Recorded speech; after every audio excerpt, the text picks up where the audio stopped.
วันที่9แล้วจะได้ขึ้นปีหน้าเด้อเนาะอันนี้วันที่30หรือเด่นอีกกี่มื้อไปไปใช้ลูกเต้าเจ้าอยู่ไสที่พ่อบ่ได้เดียวให้ก็มาเสี่ยงซื้อใหม่อ๋อต้องมาเสี่ยงกันซื้อใหม่อีกเนาะอ๋อซื้อมาเรียบร้อยแต่ยังบ่ทันท่าพี่หน่อยเนาะเปิดคลิปเปิดภาพมามื้อนี้ก็อยู่บ้านช่องของน้องกระเจียงแดดๆเลยพี่หน่อยเนาะโอ้ยเมื่อวานนี่เข้ามาบ่เห็นน้องเพิ่นพี่หน่อยเนาะเอาฟังอดทนฟังเสียงลมเด้อพี่หน่อยเนาะจักหน่อยเพราะว่าไม้บ่เพิ่งใส่บ่ได้ต้องเบิ่งจุดไม้ก่อนโอ้เดือมมากเพื่อนชานบ้านช่องแล้วป๊อดต้องไปบัดเกือกขี้ดินแค่นะเนาะใช้เนาะเจียงกับน้องกันห้างเพิ่นสิใช้พากันเฮ็ดหยังมื้อนี่ทาสีบ่ทาสีหรือสีทาสร้างปัดเฮือนซื่อๆโดยเนาะ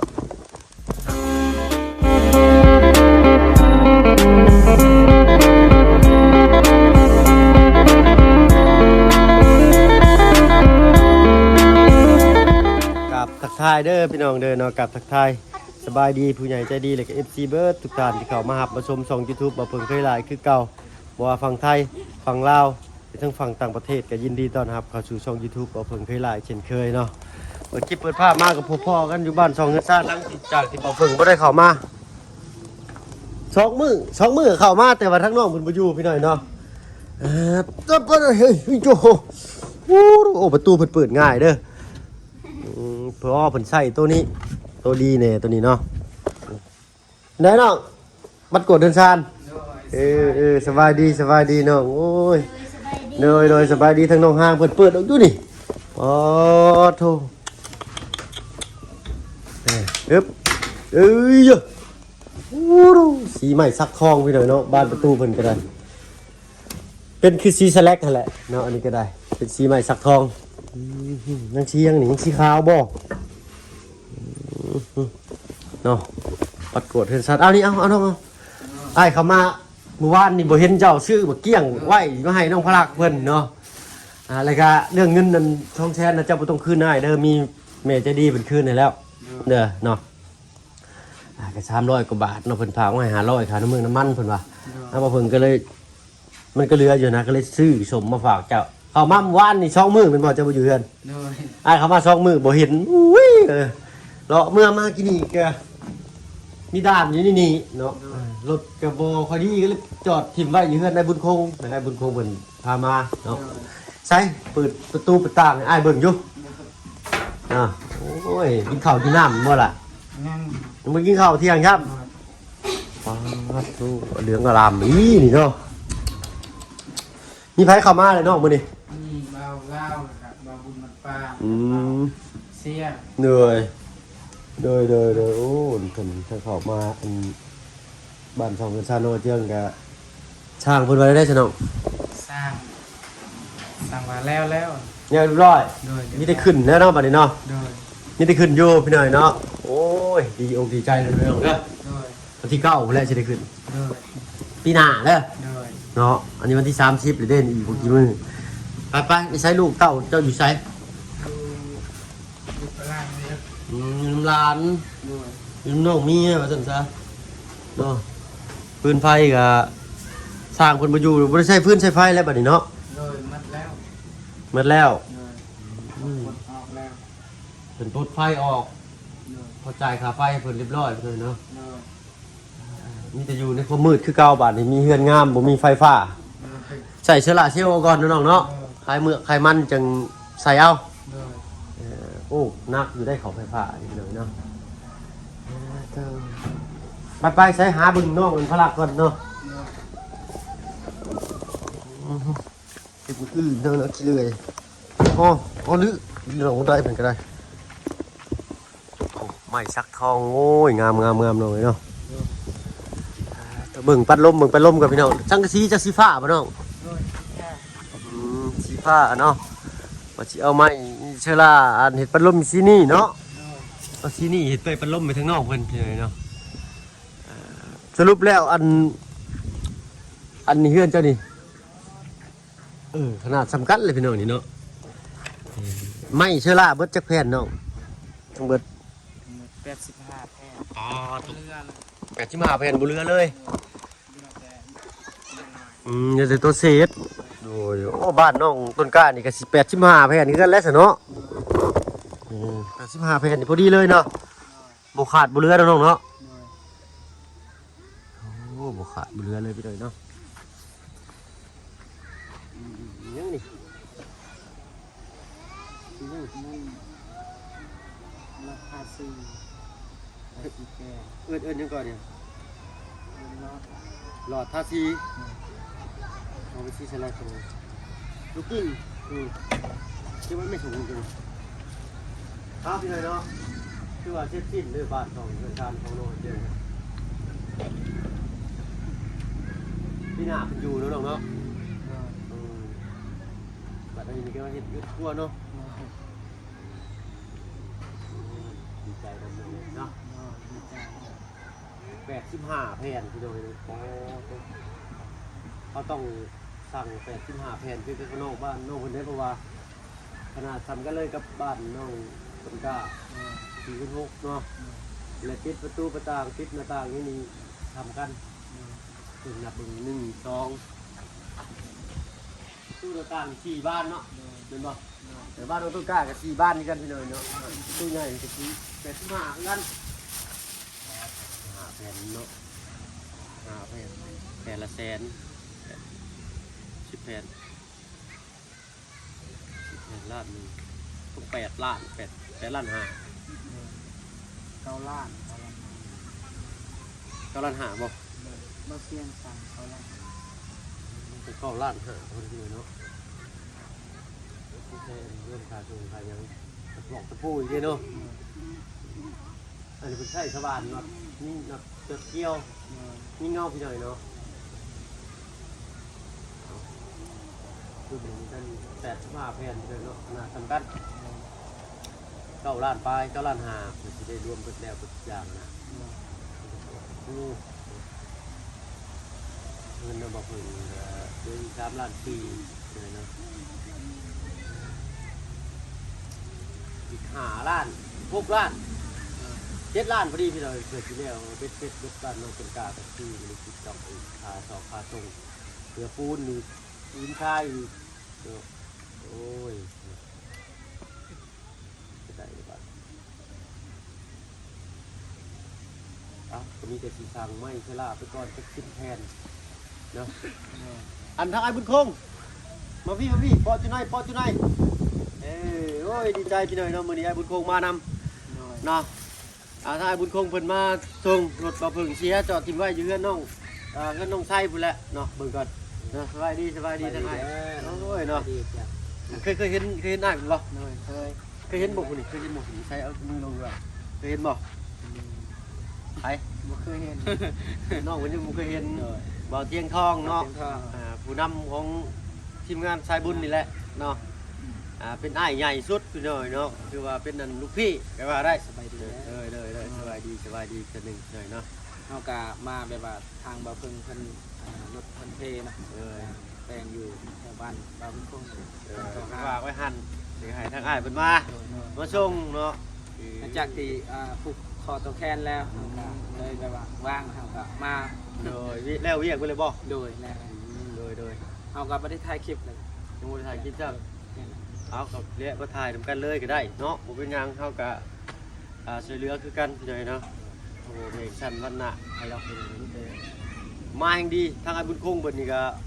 ได้เป็นสะพานบุญสมทบทางบ้านน้องต้นกล้าได้พี่น้อยเนาะโอ้จำนวน4ล้านกีบเลยเนาะ1,000 บาทเกือบ10,000เลยเนาะ 7-8,000แล้ว ลอยแล้วเนาะ งามบ่คงงามบ่สไตล์นี่แหละบ้านน้องต้นกล้าแต่ว่าเป็นนั่นน้องจั่วเด้มันได้นี่สิสั่นตัวนิดนึงเพราะว่ามันต่ำกว่านี้นี่บ้านน้องคนนี้มันสิบาลานซ์ไปเลยทั้งขึ้นกับทั้งหลุมเนาะข้างล่างทั้งขึ้นกับทั้งสูง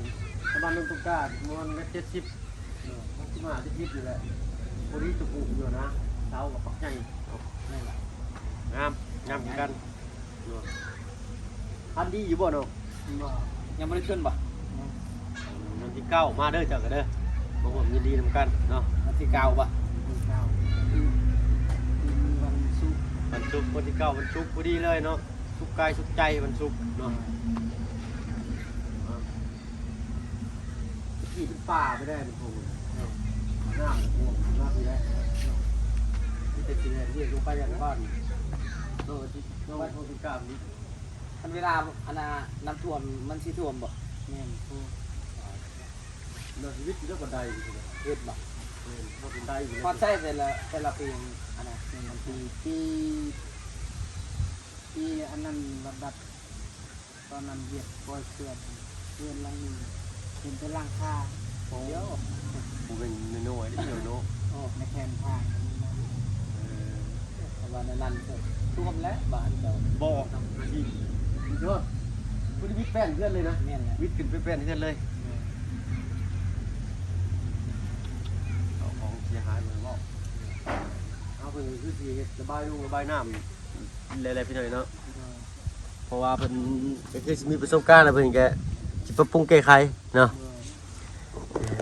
โอ้โหเอาลงมาจะหน่อยกับสีฟ้าไอ้ก็อันนี้พวกมันฟ้าลงไปบรรลุเป็นก้า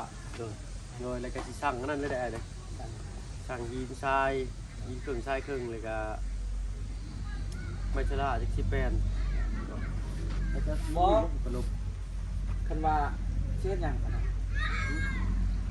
สั่งไปไว้นี่แหละสั่งจะไม่ชราสิแปลน เพราะว่านะครับมีอย่างชายเนี่ย ยีนทรายแล้ว ผู้ชายคันว่าเขาว่ามีรถนี่ก็มาแกอยู่เพื่อนเฮาคนนี้ ยีนทรา ชาย ยตัวบุคคลนะแล้วก็หินก็ยังมีอยู่ มันกะแบบพ่อทีเสาที ก็พออยู่คนโบราณเนาะสาวประมาณอยู่3 4 ดอนเราไม่ยากบ่มีรถ เนี่ยมันมีรถไง ทางเจ้ายังมีอยู่ มีรถนี่ก็มันยากต้องแบบมีแต่รถจักร แม่นแหละ อาจจะกระสอบแก้วที่กระสอบว่าจะ แกเคยไปสอบแห้งเนาะ โอ้โหแห้งเงี้ยจะกินชาเบื่อเบาๆไปเลยเนาะ7 โล น้องกุก้าก็มีรถเนาะคืออาเจืองนี่มีรถแล้วนี่โอ้คักอยู่ได้นี่แหละ เนี่ย ไอ้แกอยู่ได้นี่แหละ โอ้นักได้มัน โดน สังเกตช่วยยิ่งกว่าเบา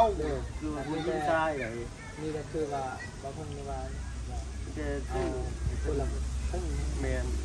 ยิงเครื่องชายเครื่องเนาะเงินมาเพิ่งตอนนี้ก็มี3 ล้าน 4 แสนพี่หน่อยเนาะผู้เช่านี่ซื้ออุปกรณ์เนี่ยจับประตูนะเนี่ยเปิดประตูเลยก็ก้อนล็อกเนาะซื้อตะปูเพิ่มยังต่อหลังคาอะไรไปเลยเนาะตอนนี้ทั้งสร้างมันก็จะได้ใช้ไม้ปัดลมเด้อไม้ปัดลมมาแผ่นหนึ่งก็แพงเนาะแองลายไม้ปัดลมหรือว่าไม้ปัดลมเลยโดยตรงเลยนะ คือว่าตัวคือว่าเอาตัว และแล้วถ้าน้องกินเจ้าตัวนี้บัดนี้ใช้เป็นไม้เชล่าเอาบัดนี้ ไม่ใช่ล่า แม่นใช้เป็นไม้เชล่าปัดลมเอา เพื่อนเฮากับไม่ใช่ล่านี่ไม่ได้เพื่อนนี่ไม่ใช่ล่า แม่น เอาไม่ใช่ล่า ตอนแรกไอ้สร้างคนว่าอยากได้ไม้ปัดลมเหมือนว่าโอ้ไม้ปัดลม แล้ว รา มัน คา ราคาซี ปัดลมมันท่าที่ได้หรอมันแพงทนได้อ้ายวะ ตัวนี้นะ ท่านว่าเอาเป็นไม้เชล่าได้บ่ที่ผ่านมาพวกน้องก็เห็ดเป็นไม้เชล่าวะโอ้ได้ผมว่าอันนั้นก็ได้คือกันถูกเนาะเอาไปเห็ดเดี๋ยวมันแนวมันทั่วอะไรไปเลยเนาะเห็ดมันจบสีดีงามเนาะแต่ก็คิดกันไว้ว่าสิอ้อมแต่ทั้งข้างทั้งนอกภายนอกก่อนพี่เลยเนาะห้องยังบ่เผาแอมเนาะเดี๋ยวมันก็สิลุดลื่นกันรับมาได้เนาะประมาณ10 แผ่นเนาะ เลยนั่นแหละ ประมาณอีก9 ล้านแล้วใกล้ๆกับว่านู่นก็สิ9 ล้าน5บ่ประมาณ9 ล้าน5สิเบ็ดเสร็จในสุดมุงคาขางเนาะคูณ9ยุบปิ้งมีบาทนี่ ตัวนี้ยังไม่ได้ ปิ้งก็ยังบ่ได้ตอนนี้มีอยู่เงิน3 ล้าน5 3 ล้าน4เอ้ย3 ล้าน4โดยนี่แหละ3 ล้าน4หรือว่า3 ล้าน8 50 พัน3 ล้าน4นี้สิได้ซื้อไม่เชล่าก็จะ10 แผ่นเนาะที่ฮอดที่10 แผ่น5 แผ่นนี่บ่พอเนาะ10 แผ่นนี่บ่ นั่นแหละ แผ่นกระลมนอนในการกินทรายหรือปูนต้องกระสอบ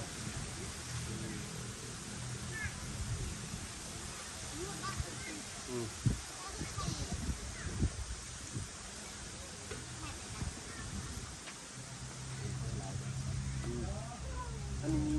1 2ประมาณ8 แผ่น8 แผ่นไปเลยเนาะ8 หรือ 9 แผ่นเจ้าซีนี่ได้เนาะเครื่องนี้ใช้เป็นซีนี่แต่ก็รุ่นนี้คือซีทางเงินกันเนาะซีคอนบุรีฮะ เอาไปเลย สีเทาคอนบุรีครับเดี๋ยว าเดี๋ยวสิได้เนียมที่หลังคาพร้อมได้เนาะนะครับก่อนหลังคามันขึ้นอยู่ดิจั่วเนี่ยมันคือโมเดิร์นอยู่เลยเนาะบ้านอื่นมันก็นั่นส่งมาฮ้อนเพิ่นว่าแต่อาจจะว่าอันเพื่อนนั่นโมเดิร์นเลยอื่นว่าส่งมาฮ้อนเด้มาแงนมันก็เดินมาแงนส่งมาแงนส่งมาฮ้อนเพิ่นเอาแต่เพิ่นสิเดินไปทางบ้านเฮาตะกี้นะมือนี่โมเดิร์นเด้มือนี่เนาะเอาทางอาจารย์ลาวก็เมื่อมีแต่ผู้เมื่อเบิดไปหน่อยเนาะมื้อนี้ก็ได้ยังบ่าวบุญบันป่ากับบ่าวเสียงนี่เพิ่นสิเมื่อมื้ออื่นเด้นี่เห็นบ่เอาเลยเนาะแดดคักค่ำมื้อนี้ก็ได้ขี่รถบ่ได้ใช้ทุกมื้อนั่นการไปกับโก้มื้อก็ได้ เจ้ากรรมไม่ได้ น่าสิมื้อนี้บ่มื้อนี้ก็มื้ออื่นเด้อฟังเบิ่งหน่อยเนาะเมื่ออยู่ไปเฮ็ดงานมันก็เฮ็ดนี่แหละมันก็พอจะรออยู่ชิบอยากเช่าสิอยากเมื่อเช้าจากเมื่อก็จะสั่งอุปกรณ์เดี๋ยวเราให้สร้างดำเนินการถ่านะถ้าขึ้นมามันจะได้งานจะเดินต่อเนาะจังหวะเดียวใด ดูแล้วจะ โอเคเลยนะตามนั่นเอาก็ได้ สั่งไว้กับสบายนี่ เนี่ยจะ ดำเนินการเฮ็ดแล้วนะ เนี่ย เพราะว่าพาเฮาไปยังซ่าอีก เลย ขึ้นไปก็ให้ หินทรายเครื่องหินเครื่องทรายเครื่องปูนช่องสอบไม่สลาย18นี่ก็ต้องมาตะปูตอกหน่อยน้ำแน่คุณคิดค่าส่งน้ำแหละแต่เราสั่งคนนี้ นั่น เขาสั่ง3-4 ล้านคนบ่ส่งคนบ่คิดที่เขาสั่งพวกมือนั้นตอนแรกคิดว่าเป็นคิดค่าส่งก็ถึงมือต่ำต้องเสียอันใดต้องเสียกันประมาณ300อยู่เลยเนาะ310 300ชาวบาทประมาณ10 กิโลเนาะไปกลับกับ3 กิโล นั่นแหละ ถ้าไปกิโลไปกลับกับเข้าใจเพิ่นอยู่น้ำมันบ้านเฮาก็บ่ได้มันซื่อๆจะเป็นน้ำมันมัน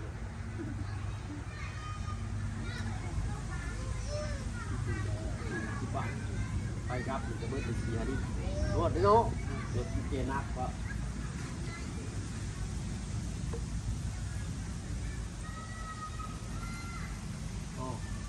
อ้อว่าอยู่ถูกบ่ลึกเนาะเอาลมดีๆทีนี้น้ำมือแรงก็สิเย็นสิจ้อยผม คือ ว่า บ่พอบ้านคือบ่พอแล้วคือ ที่พ่อมาลงตัวเดียว ให้ก็มาเสียงซื้อใหม่ อ๋อถ้ามาเที่ยวกันซื้อมาอีกเนาะ ซื้อแล้วมีเงิน อ๋อซื้อมาเรียบร้อยแต่ยังบ่ทันท่า ทาแล้ว สิท่าเลยบ่ ให้มันแห้งกัน มันต้นนี้ก่อน ให้กระทา ได้ทาลูกติ่งมันสีท่าสร้างหรือสั่งท่าสีนี่สีท่าสร้างบ่จักเอายังกินหน่อยเนาะเอาตามที่น้องเป็นสะดวกก็แล้วกันถ้ามาเที่ยวก็สิเรื่องอื่นเนาะ อนุญาตแทบบ่ โดยโอ้ยต้องมาฝึกคือเด็กปวดกันเลยทีเดียวเนาะขอโทษขอไว้ทำไมได้ได้ยังกินข้าวนี่เนาะเจียง กินน้ำใหม่ หน่อไม้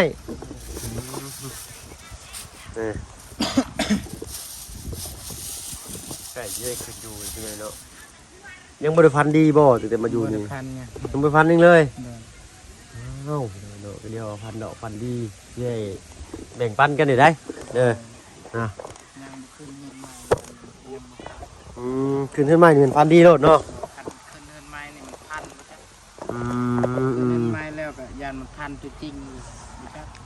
พันตัวจริง เหนื่อย ว่าพันได้พันตัวจริงตัวปลอมนี่บ่พันนี่ แบบดุนแล้วเนี่ยบุพัน เรื่องอะไรยังไม่ได้พันอยู่ เหนื่อย เอาเหือเอาเฮงไปได้แล้วไปเลยบ่ ยังนี่ก็เสียไปขึ้นมั่นแต่ว่าคาเบียเราเสียงอะไรยืนเลย เพิ่นบ่ว่าบ่สนุก บัวว่าเลย ว่านนี่ไอ้เขามา2 มื้อน่ะบ่เห็นเลย โดย ว่าได้น้องก็ไปเวียกไปงานไปจังได๋เนาะเอาเวียกบ้านเวียกเมืองนำนี่แหละสิเอาแต่เวียกเจ้าของร้านมันก็บ่อยู่นำชาวบ้านชาวช่องเพิ่นยากเนาะ โดย พี่น้องเพิ่นแล้วที่ไหนเนาะน้ำไม่ลงเราโอ้ยน้ำเลยพอเดี๋ยวจะได้ยินเสียงกันเสียงลมดังลงได้หรือบ่ไม้ไผ่นะยังบ่ทันว่างเนาะ ยัง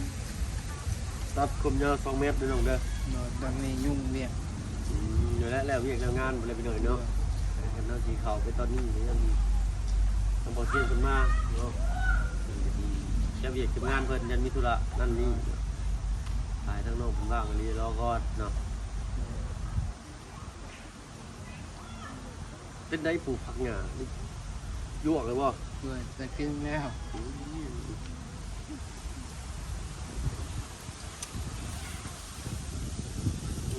เคือแม่จะทานได้กินแล้ว คืออะไร ด้วย ไม่ใช่ต้นไหนต้นนั้นนะ ด้วย อ๋อถูกกินไว้ดีเนาะเดือนกวนเนาะเป็นบ่หมดเลย 2 3 4เทื่อเลยได้กิน ว่าเนาะมะเขือบ้านจะอื่นมาอย่างเนาะ กึ่งมากึ่ง กึ่ง ด้วย มากึ่งเด้อพี่น้องเด้อกึ่งเล็กกึ่งคางนี่ได้ ด้วย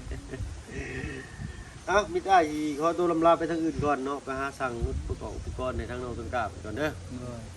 เนาะข้างในก็แต่งว่าสิแล้วท่านนึกว่าลูกติ่งนี่ก็จักมัดละเท่าไรพี่น้อยเนาะบ่เชียงบ่ซื้อ มันหนึ่ง เท่าไรหรอกโอ้จริงบ่ล่ะ มันหนึ่งประมาณ20อัน 10 อัน 10 มีอันว่าเป็น10 อันจักราคาเท่าไหร่ ด้วย10อัน จำนวนมันน่ะอ้ายก็ฮู้อยู่แต่ผมรู้จำนวนราคานี่แหละ ด้วย อันประมาณนี้เนี่ยไงมันก็แทนอีกครับไม่ทอนเดียวนี่ก็ได้เนาะแทนไปกับใครอยู่พื้นนี่ก็หนาวสงแงดไปหน่อยเนาะอ้าวท่านเฝ้ากันลายยากระทางถ้าว่าเพิ่งก็สิขอตัวลำลาก็ได้อน้องเด้อเนาะพรคลิปหน้าอ้ายก็คิดว่าอ้ายสิเมื่อมื้อนี้ฟังเบิ่งเรื่องนี้ถ้าบ่ได้เมื่อจะได้ก็สิเว้ยเข้ามาลิ้นน้ำเด้อ ด้วย เนาะเอ้าพอๆกันคลิปหน้าสำหรับคลิปนี้ถ้าบ่เพิ่งกับเอาเตียงประตูลาแล้วเด้อสบายดีจ้ะไปไม่กับบุมีพี่น้อยเนาะ ด้วย เอาอยู่ดีมีแหงเบิดจุกุจุคนที่เข้ามาชมช่อง YouTube บ่เพิ่งเคยไลฟ์คือเก่าพี่น้อยเนาะไปแล้วพี่น้อยเนาะสบายดีปีใหม่เด้อพี่น้อยเนาะสบายดีจ้ะ